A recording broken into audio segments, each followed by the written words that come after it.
వారి తండ్రి గారి విగ్రహానికి పుష్పాంజలి సమర్పిస్తున్నారు.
వర్యులు, శాసన మండలి సభ్యులు, శాసనసభ్యులు అందరికీ ధన్యవాదాలు.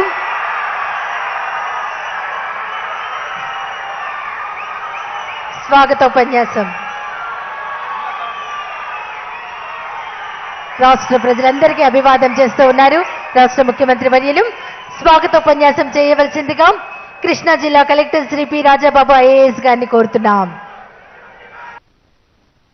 దయచేసి అందరూ మీ స్థానంలో కూర్చోవలసిందిగా కోరుకుంటున్నాం. ప్రతి ఒక్కరూ మీ స్థానంలో కూర్చోవలసింది.